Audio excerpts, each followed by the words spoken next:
स्वागत है दोस्तों। इस वीडियो क्लास में हम हिंदी साहित्य के महत्वपूर्ण वस्तुनिष्ठ प्रश्नों को हल करेंगे जो कि छायावाद युग पर आधारित हैं।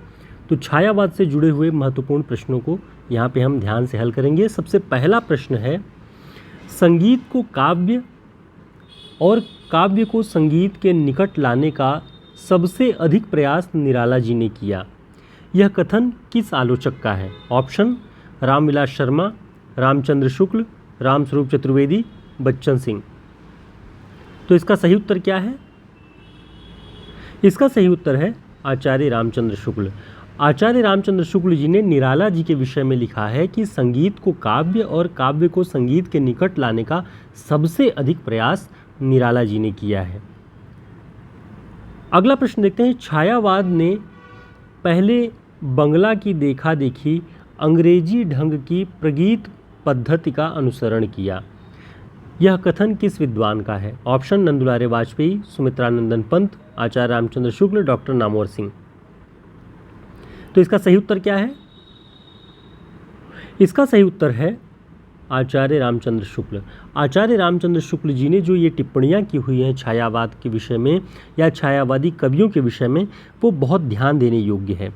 वे लिख रहे हैं कि छायावाद ने पहले पहल बंगला की देखा देखी अंग्रेजी ढंग की प्रगीत पद्धति का अनुसरण किया है। तो ध्यान रखेंगे, ये पंक्ति आचार्य रामचंद्र शुक्ल जी की है। वन लाइनर क्लासेस में भी हमने कई बार इसे करवाया हुआ है। यदि आपने ध्यान से नहीं पढ़ा उस बीच में तो अब इसे ध्यान में रख लीजिएगा।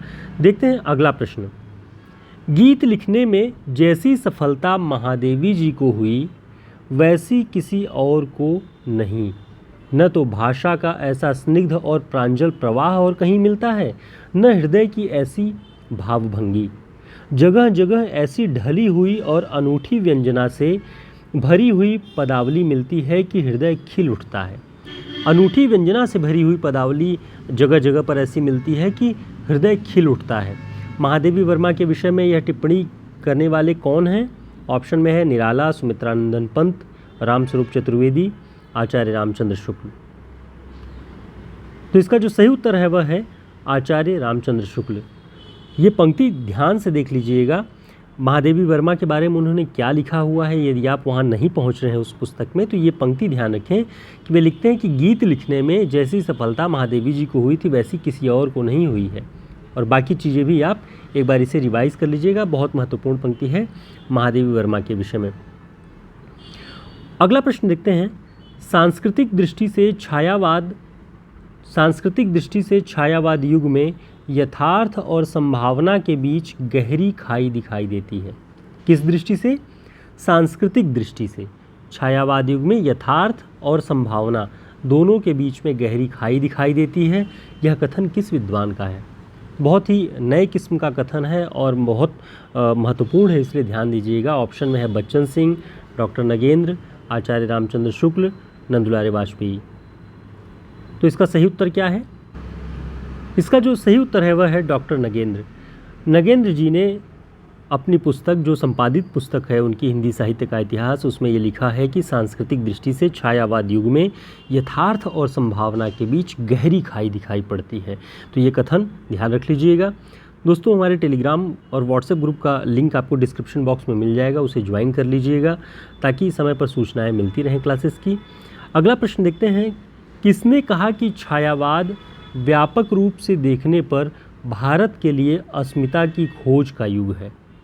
छायावाद व्यापक रूप से जब उसे देखते हैं तो भारत के लिए अस्मिता की खोज का युग है। ऑप्शन रामविलास शर्मा, विजय देवनारायण शाही, आचार्य रामचंद्र शुक्ल, डॉक्टर नगेंद्र।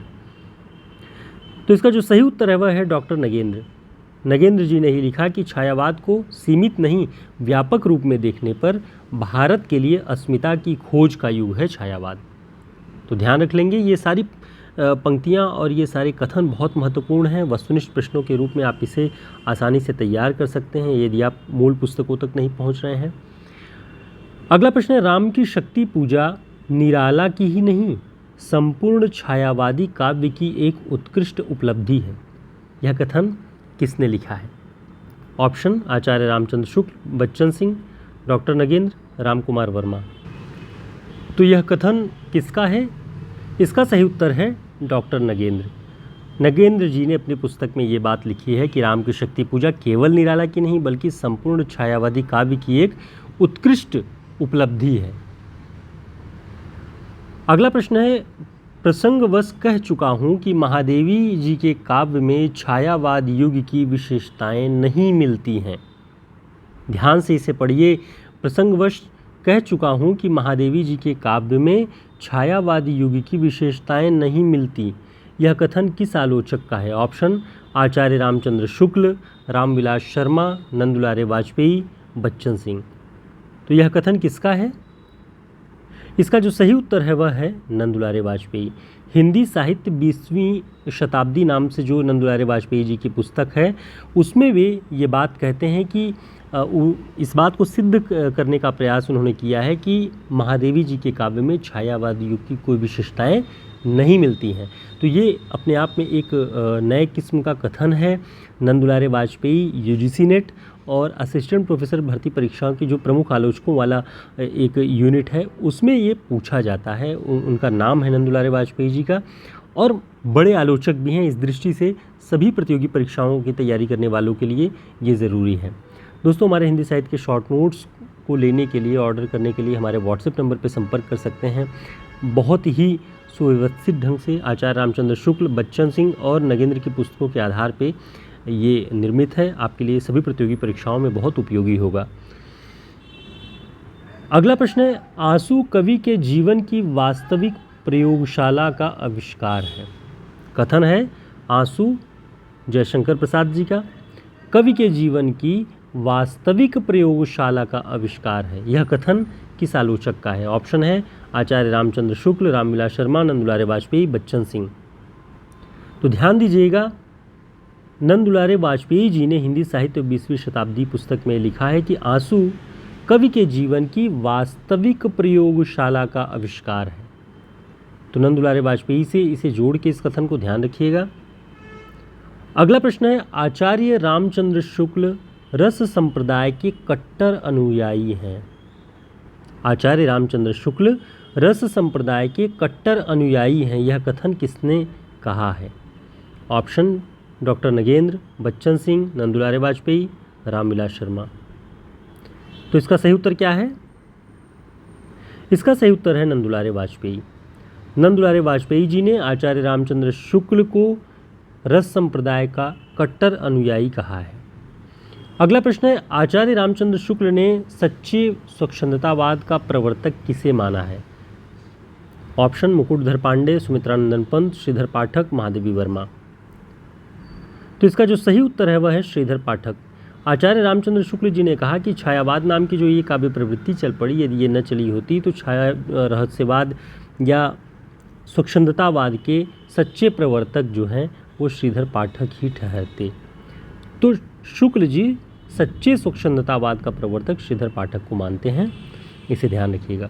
दोस्तों, ये 10 प्रश्न आपके लिए बहुत महत्वपूर्ण हैं, बहुत नए किस्म के प्रश्न हैं और बहुत ही उपयोगी पुस्तकें जो हैं, बहुत प्रामाणिक पुस्तकें हैं, वहाँ से ये सारे प्रश्न हमने आपके लिए तैयार किए हैं।